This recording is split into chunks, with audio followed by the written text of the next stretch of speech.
राजस्थान की राजनीति में बहुत घटनाएं हुई है, लेकिन देवली उनियारा का थप्पड़ कांड ये एक ऐसा मामला है जिसे लोग आने वाले सालों तक याद रखेंगे, क्योंकि यह सिर्फ एक थप्पड़ नहीं था, बल्कि यह एक चिंगारी थी जिसने पूरे गांव को जला डाला और राजस्थान की राजनीति को झकझोर करके रख दिया।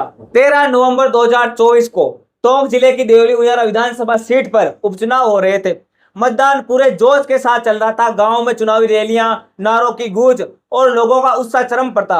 हर कोई अपने अपने प्रत्याशी को जिताने के लिए जुटा हुआ था। निर्दलीय प्रत्याशी नरेश मीणा भी पूरे जोश के साथ मैदान में थे। उनका जनाधार बड़ा था, लेकिन कोई नहीं जानता था कि उसी दिन कुछ ऐसा होने वाला है जो उपचुनाव को इतिहास में काली स्याही से लिख जाएगा। मतदान केंद्र पर सब कुछ सामान्य था, तब भी अचानक नरेश मीणा ने एसडीएम अमित चौधरी को भीड़ के सामने, कैमरों के सामने नरेश मीणा ने एसडीएम को जड़ दिया जोरदार थप्पड़। ये दृश्य देखकर लोग हक्के बक्के रह गए। कुछ ही मिनटों में गांव का माहौल बिगड़ गया। लाठी डंडे चले, गाड़ियां फूकी गई, मकान जलाए गए, लोग इधर उधर भागने लगे और पुलिस प्रशासन बैकफुट पर चला गया। देवली उनियारा का ये गांव एक जंग का मैदान बन गया। थप्पड़ कांड के बाद प्रशासन ने तुरंत कार्रवाई की। मुख्य अभियुक्त बनाए गए नरेश मीणा, उनकी गिरफ्तारी हुई और उन्हें जेल भेज दिया गया। करीब 240 दिन तक नरेश मीणा जेल की सलाखों के पीछे रहे। उनके समर्थक लगातार विरोध करते रहे। गांव में उनके पक्ष और विपक्ष में चर्चाएं तेज हो गई। आखिरकार 11 जुलाई 2025 को राजस्थान हाईकोर्ट से उन्हें जमानत मिली। लेकिन असली कहानी तो यहीं से शुरू हुई थी, क्योंकि एक ही घटना पर दो अलग अलग रिपोर्ट सामने आई। 21 नवंबर 2024 को इस घटना की जांच सौंपी गई अजमेर संभागीय आयुक्त महेश चंद्र शर्मा को। उन्होंने महीनों जांच की और 9 अप्रैल 2025 को अपनी रिपोर्ट सरकार को सौंप दी। रिपोर्ट में साफ लिखा गया कि घटना स्थल पर मौजूद किसी भी अधिकारी ने अपने राजकीय कर्तव्यों में कोई लापरवाही नहीं की। किसी अफसर पर कोई भी जिम्मेदारी नहीं डाली जा सकती। दूसरे शब्दों में कहा जाए तो अधिकारियों को क्लीन चिट। लेकिन दूसरी तरफ राष्ट्रीय अनुसूचित जनजाति आयोग ने 2 अप्रैल 2025 को अपनी अलग ही रिपोर्ट सरकार को सौंपी।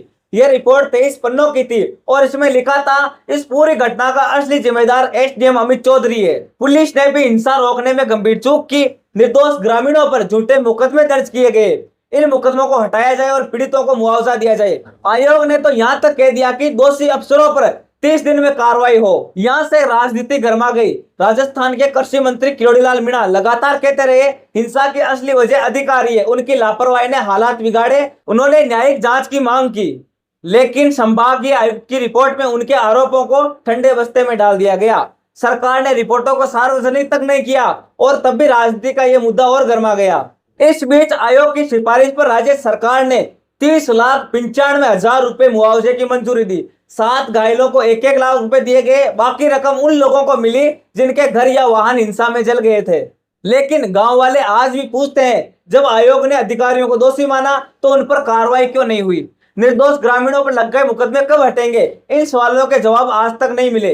हिंसा के बाद पुलिस ने 5 एफआईआर दर्ज की, 4 नगरकोट थाने में और 1 अलीगढ़ थाने में। जांच अभी भी जारी है, लेकिन मुख्य अभियुक्त वही नरेश मीणा।